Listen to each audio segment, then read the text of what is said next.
Hi, this is Nitya Sananda. Welcome to Cuisine. இன்னைக்கு நம்ம பார்க்க போறது காஷ்மீரி தம் ஆலு. இதுக்கு முதல்ல நாம 10 ல இருந்து 12 காஷ்மீரி மிளகாய் எடுத்துக்கலாங்க. இப்போ மிளகாயை ரெண்டா உடைச்சு உள்ள இருக்கிற விதையெல்லாம் நீக்கிடலாம்.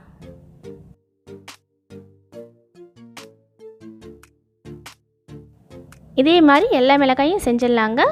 சுடு தண்ணி ஊற்றி ஒரு அரை மணி நேரம் ஊற வைக்கலாம். இப்போ அரை மணி நேரம் ஆயிடுச்சுங்க. ஒரு மிக்ஸி ஜாரில் இந்த மிளகாயை போட்டு கொஞ்சோண்டு தண்ணி ஊற்றி பேஸ்ட்டாக அரைச்சிக்கலாம்.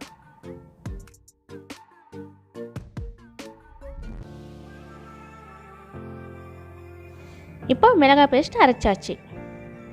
இப்போ ஒரு பேனில் சோம்பு ஒரு ஸ்பூன், தனியா ஒரு ஸ்பூன், மிளகு 15லேருந்து 20, ஏலக்காய் 4, லவங்கம் 4 லைட்டாக வதக்கிக்கோங்க.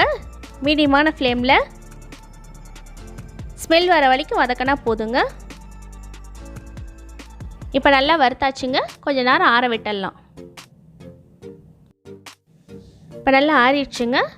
ஒரு மிக்ஸி ஜாரில் இதெல்லாத்தையும் போட்டு நைஸாக இல்லாமல் கொரன்னு அரைச்சிக்கோங்க.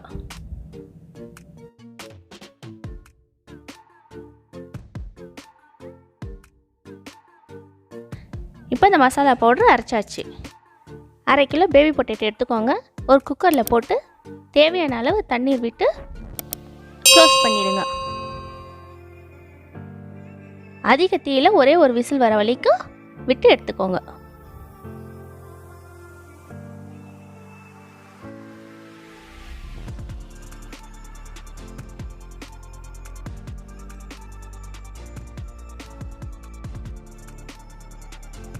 இப்போ கிழங்கு வெந்துருச்சுங்க.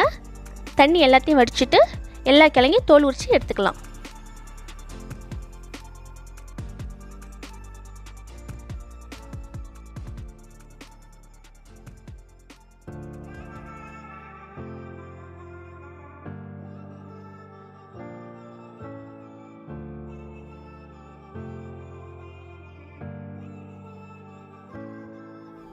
எல்லா கிழங்கும் தோல் உரிச்சாச்சுங்க. இப்போ ஒரு டூத் பிக் எடுத்து எல்லா கிழங்கையும் ஹோல்ஸ் போட்டுக்கோங்க.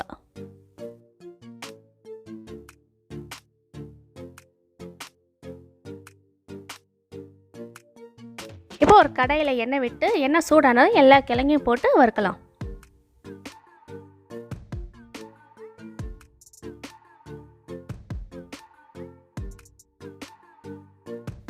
மிதமான தீயில எல்லா கிழங்கையும் லைட் கோல்டன் ப்ரௌன் ஆகிற வரைக்கும் கிறிஸ்பியாக வறுத்து எடுத்துக்கலாம்.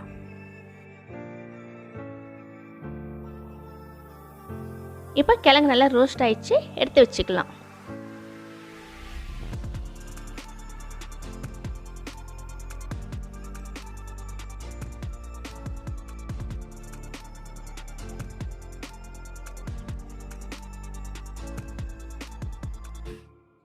ஒரு கடாயில் கடுகு எண்ணெய் 4 டேபிள் ஸ்பூன் விட்டுக்கோங்க.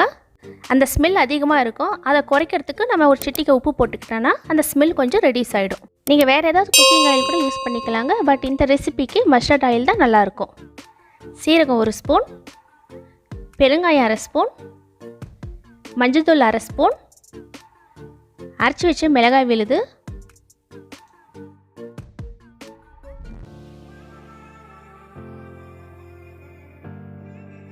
சுக்கு 1 ஸ்பூன், மிளகாய் தூள் 1 ஸ்பூன், உப்பு தேவையான அளவு, கசூரி மேத்தி 1 ஸ்பூன்.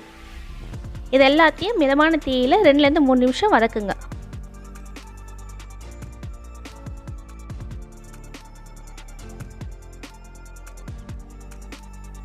இப்போ இது நல்லா வதங்கிடுச்சு. இது கூட 1 கப் தயிர் சேர்த்துக்கலாம். தயிர் சேர்த்துனதும் விஸ்க வச்சு கைவிடாத கலரிட்டே இருக்கணும், இல்லைன்னா தயிர் திரிஞ்சிடும்.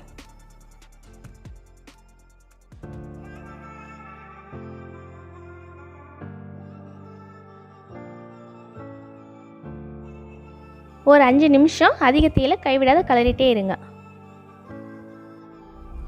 முதல்ல வறுத்து அரைச்சி வச்ச மசாலா பவுடரை இப்போ சேர்த்துக்கலாம். இது கூட 1 கப் தண்ணி ஊற்றி 5 நிமிஷம் அதிக தீயில கொதிக்க விடுங்க.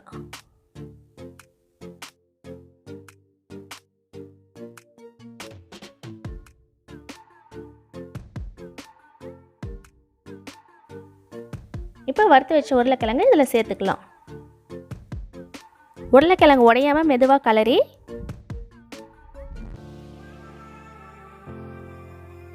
மூடி போட்டு கம்மி தீயில் 10 நிமிஷம் வேக விடுங்க. இதை செய்யறதுக்கு அடி கனமான பாத்திரத்தை எடுத்துக்கோங்க. இப்போ கிரேவி ரெடி ஆயிடுச்சு. நம்ம ஊற்றின ஆயில் எல்லாம் செப்பரேட்டாக பிரிஞ்சு வந்திருக்கு பாருங்கள். கிரேவி திக்காக இருக்கிற மாதிரி தெரிஞ்சுன்னா கொஞ்சம் சுடு தண்ணி ஆட் பண்ணிக்கோங்க.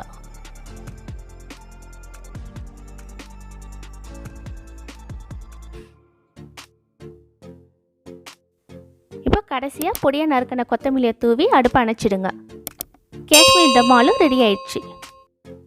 இந்த வீடியோ பிடிச்சிருந்தா லைக் பண்ணுங்கள், ஷேர் பண்ணுங்கள், கமெண்ட் பண்ணுங்கள். மறக்காமல் சப்ஸ்கிரைப் பண்ணிட்டு பக்கத்தில் இருக்கிற பெல் ஐக்கானை ப்ரெஸ் பண்ணிடுங்க.